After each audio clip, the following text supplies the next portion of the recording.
Hello world! Ako nga pala si Doji. Welcome back to my YouTube channel. And today guys, yung pag-aaralan natin is Java, yung dot equals at saka yung dot equals ignore case method. So dalawa yan. Dot equals method at saka yung dot equals ignore case method. Okay? So paliwanag ko muna sa inyo. Siyempre, shortly after ng paliwanag ko, coding na tayo agad para makita natin kung paano natin ginagawa. Okay? So, konting explanation lang. So pag sinabit kasi dalawa to, di ba? Pag sinabi natin na dot equals, yung dot equals lang guys. Ang ginagawa niya lang is kinukumpara niya lang kung magpareho ba yung dalawang data or sabihin natin dalawang string, okay? Tingnan niya kung parehas ba sila, including guys yung mga cases. Ibig sabihin nun kung lowercase, uppercase, case sensitive kumbaga, okay? Pag that equals yung ginagamit natin, it is a case sensitive. Kumbaga, pag big letter talaga. So, kabaliktaran naman yon ng that equals ignore case. Ibig sabihin nun, halatang-halata naman, ignore case, check niya lang kung magkapareho ba yung word. Wala siyang pakialam kung big letter or small letter yan, okay? So, yun lang yun. So, ano ang real world case scenario na ginagamit natin to? So for example, sa mga login name, user password. Okay guys, so yun lang yung isa sa mga example ng mga real world cases. So para mas maintindihan natin talaga, open natin yung ating mga compiler. And as you can see guys, eto na siya. So eto na yung topic natin. So meron tayong dalawang pag-aaralan. Dot equals at saka yung dot equal ignore case. So burahin ko lang itong yan. Tapos baba natin to. Eto guys, ang mahalaga dito is case sensitive. Yan na lang yung definition natin para mabilis. Case sensitive. Okay guys, eto namang isa, case.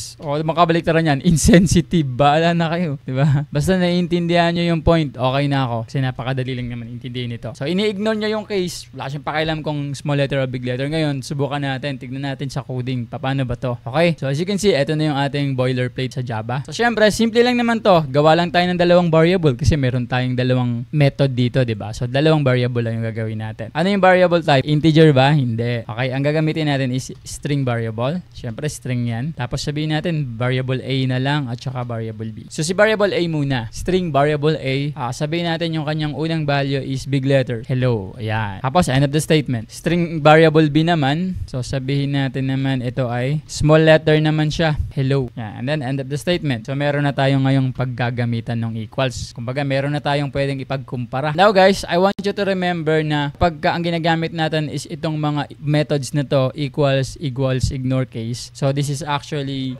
returning a boolean data, okay? Ang nire-return nito is boolean. Bakit boolean? Ano ba yung boolean? So, napag-aralan na natin yan. True or false, di ba? Kunyari, that equals. Ibig sabihin nun, tinatanong mo kung magkapareho ba sila. Is that true or false, ba? So, boolean yan. Ngayon, bakit ko ine-explain na boolean yan? Kasi kailangan natin gumawa pa ng dalawa pang variable kung saan natin ilalagay itong mga to, okay? And then, variable yan, syempre, kailangan mo i-declare yung variable type. Integer ba yung equals? Hindi, boolean yan. So, gagawa ngayon tayo ng dalawang boolean variable. Sa tingin mo, deserve ba ng channel na to na masubscribe? Kung oo, please wag mo kalimutan i-click yung subscribe button. Kasi habang lumalaki itong community natin, is lalo kami na-inspire na gumawa pa ng marami pang mga simple at madaling intindihin ng mga tutorial sa hinaharap kung loloobin ng Diyos. And in return, gusto ko sana mag-comment ka dyan sa baba kung ano yung mga topic na gusto mong gawa namin ng mga video tutorials. Yun lang naman, balik na tayo sa topic.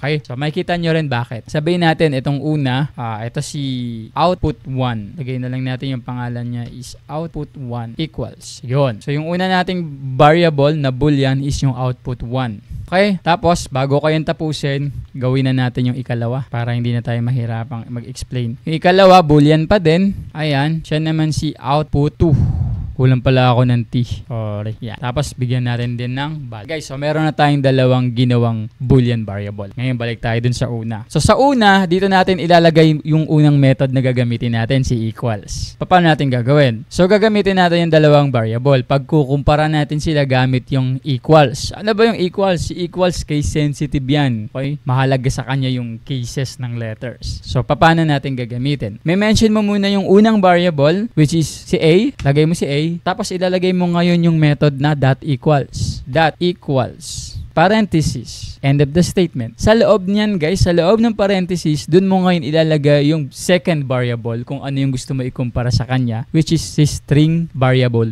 B. Okay, so lalagay ngayon natin dito yung B. Yan, ganun lang siya kasimple. Okay guys, so tanggalin ko muna nga tong comment ko muna tong ikalawang boolean para ma-print na natin. So paano natin makikita? Paano natin malalaman? Okay, yung result. Kung equals ba talaga sila, pareho ba talaga yung A sa B o hindi. Okay? So, i-display natin syempre. Pinaste ko na lang yung system out.println. Ayan. So, anong ipiprint natin? Eto guys, yung boolean variable na output 1. Bakit yung output 1 ipiprint natin? Syempre, nandun yung ating method eh. Diba? Pagka ang pinrint mo yung A tsaka B, makukuha mo lang yung hello. Tinatry nga natin yung dot equals eh. Saan ba nakalagay yung dot equals? Diba nasa boolean variable na output 1? Ayan o. A dot equals B. Kung mga tinatanong mo, are they equal? Diba? Considering na case sensitive siya. So dito, pag niran natin to guys, ang makukuha natin dito is false. Okay? False yan. Bakit? Bakit false? Kasi hindi sila parehas eh. Do pareho nga silang hello, pero ang gamit natin dot equals. Case sensitive. Pareho silang hello, pero yung isa big letter, yung isa naman small. So, using this dot equals method, hindi sila parehas. Kasi case sensitive ang dot equals. So, pag pinrint ngayon natin yung boolean, so iraran natin, ayan, nakuha ninyo, nakakuha tayo ng false. So guys, alam ko kung gaano kahirap mag-aral sa mga tutorial videos kasi kailangan ko pang mag-backward, forward. Kaya naman guys, gumawa ako ng PDF notes kung saan doon na nakalagay lahat ng list of topics, definitions, code example, at saka mga code explanations. In fact guys, mas marami pa siyang lamang impormasyon kumpara sa mga tutorial videos natin. And doon ko din nilagay guys yung mga link na mga unlisted tutorial videos. Pag sinabi nating unlisted, ito yung mga tutorial videos guys na hindi nakapublic, pero pwede mo mapanood kapag ka meron kang link, which is nandun nga sa PDF. And napakahalaga rin guys na meron tayong notes kasi kapag ka magpa-practice na tayo mag-code, hindi na natin kailangan pang manood ulit ng mga videos kasi meron na tayong binabasa at tinitignan. So if you're going to ask me, is it worth it? Of course guys, it's worth it. Kasi mapapakinabangan mo to sa pagpa-practice at pag-aaral mo ng coding. So if you are interested guys, andyan yung link sa description sa baba. Back to the topic.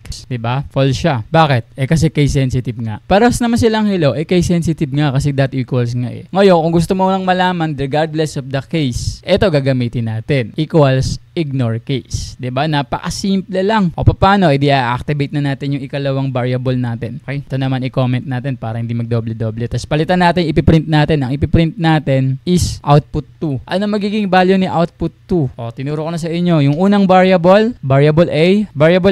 Ayan. Tapos lalagay mo ngayon yung ikalawang method. Si variable A dot equals ignore case. End of the statement. Sa loob ng parenthesis, lagay mo ngayon yung second variable kung saan yun yung ikukumpara mo sa A, which is yung B. So dito, ikukumpara niya kung pares ba yung value nila, kung pares ba yung nakalagay sa loob, regardless of the case. So dito tayo magkakaroon ng true. Kay big letter, kay small letter, wala akong pakialam, basta magkapareho sila. Okay guys, so pag niran natin to ngayon, pinrint natin yung output 2. Then, saka natin makukuha yung true na sagot. Oh, pareho sila. Magkaiba nga lang ng letter. Diba? So, ganun yan guys. So, yun yung gamit ng dot equals tsaka dot equals ignore case. So, bago natin tapusin yung video na to, gusto lang kita i-remind na yung kaalaman, karunungan at pagkaunawa, yun na yun ang gagaling sa Panginoon. Kaya naman, kung may natutunan ka sa video na to, imbes na sa akin ka magpasalamat, mas maganda kung sa Diyos tayo magpapasalamat. Mas maganda kung sasabihin natin, salamat sa Diyos or thank God, mas ikasasaya ko yun. So, thank God for the opportunity and see you on our next tutorial.